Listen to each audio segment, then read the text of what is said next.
to this edition of Literary Reviews. My name is Heidi Jones, and we are going to review the short story, The Legend of Sleepy Hollow by Washington Irving. The village of Sleepy Hollow is characterized by an almost perpetual atmosphere of tranquility and drowsiness, seemingly held under a spell.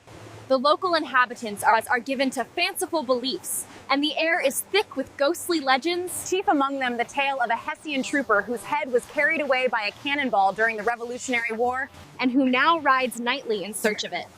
The protagonist is Ichabod Crane, a lanky, extremely tall, and awkward Connecticut schoolmaster who has settled in the Glen to teach. I feel old Dutch enchantment in the air, which smells of feasts and, perchance, a little schoolhouse and a wealthy wife. So still, a drowsy, dreamy influence hangs here indeed. I shall thrive on these wondrous tales. The man likes to hear himself talk. He is a man of insatiable appetite, not only for food, but for supernatural tales. Ichabod is a fixture in the community, moving from farm to farm and boarding with his pupils' families, carrying all his worldly possessions in a cotton handkerchief.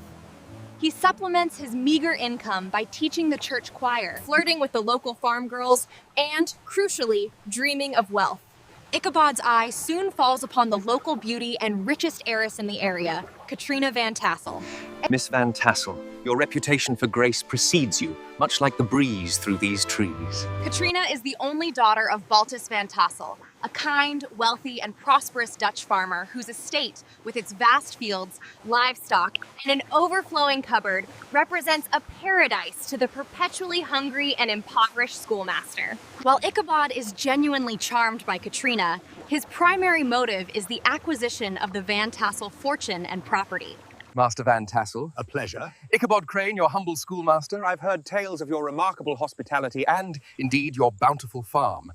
Mr. Crane, aren't you a piece of work? Oh, it's good we're wearing these tall boots. Ichabod begins his lengthy and determined courtship, employing his meager charm and the strategic use of psalm-singing sessions to visit the farm. However, he is not without a formidable rival, Abram Brom Bones Van Brunt.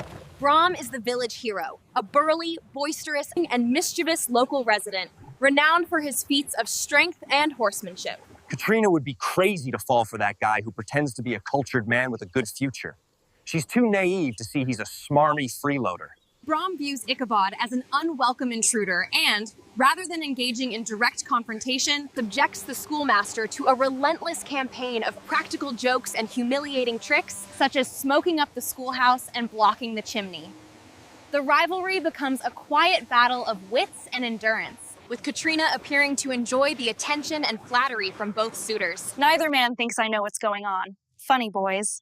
The fact is that neither of them know I am in control. The story gets interesting at the grand autumn harvest party held at the Van Tassel farm. Ichabod, dressed in his best, attends with immense anticipation, envisioning himself as the future master of the estate. He gorges himself on the vast array of food, captivated by the opulent display of rural Dutch abundance. Mmm. Yummy. After the feasting, the company gathers to tell ghost stories, with Brom Bones taking center stage, regaling the listeners with his own supposed run-ins with the Headless Horseman, which he narrates with dramatic flair. As the party winds down, Ichabod steals a private moment with Katrina, expecting to make his final, victorious proposal. However, the interview is unexpectedly brief, and Ichabod leaves the manor feeling deeply dejected and utterly defeated. At the dead of night, heartbroken and his dreams of wealth shattered, he begins his solitary ride home on Gunpowder, an old plow horse. The story about the headless German soldier was only a local folk tale. I enjoy a good legend, but that doesn't mean that I believe them. Gunpowder, don't be scared of that sound ahead of us. Talking to a horse doesn't mean I'm scared. I am comforting the horse. If I whistle or sing while I travel, don't confuse it with self-comforting. There are no ghostly figures on this path. I am quite certain. It is on the path through the darkest part of the road that he encounters a monstrous figure waiting by the road. As he approaches, he realizes it is a massive, mounted figure, entirely black. When the figure begins to follow him, Ichabod attempts to sing a psalm to give himself courage. In a moment of panic, he urges Gunpowder into a frantic, chaotic gallop.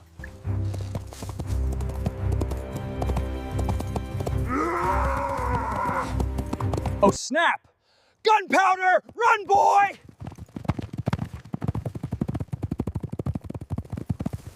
During the chase, Ichabod is horrified to see that the figure is following him. The terrifying chase leads Ichabod past the old church bridge, a place infamous in the horseman's legend. Believing he will be safe once he crosses the stream, Ichabod glances back in triumph, only to see the specter rear its horse and hurl its severed head directly at him.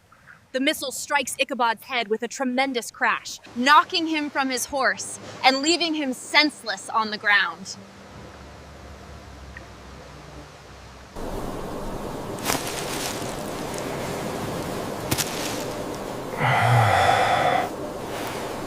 The following morning, Ichabod Crane is nowhere to be found.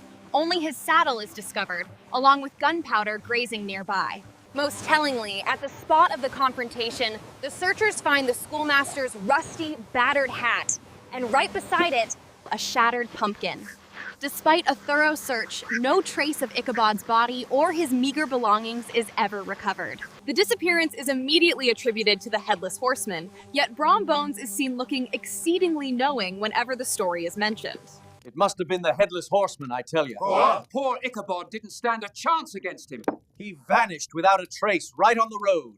When he eventually marries Katrina Van Tassel soon after the incident, the locals suspect he knows more than he lets on. And the story of the Pumpkinhead is often recounted with suggestive laughter. The final suggestion of the narrator is that Brom Bones may have merely impersonated the horseman using a pumpkin as a substitute head, and thus provides the tale with its clever twist, leaving the reader to decide between a genuine supernatural event and a highly successful practical joke.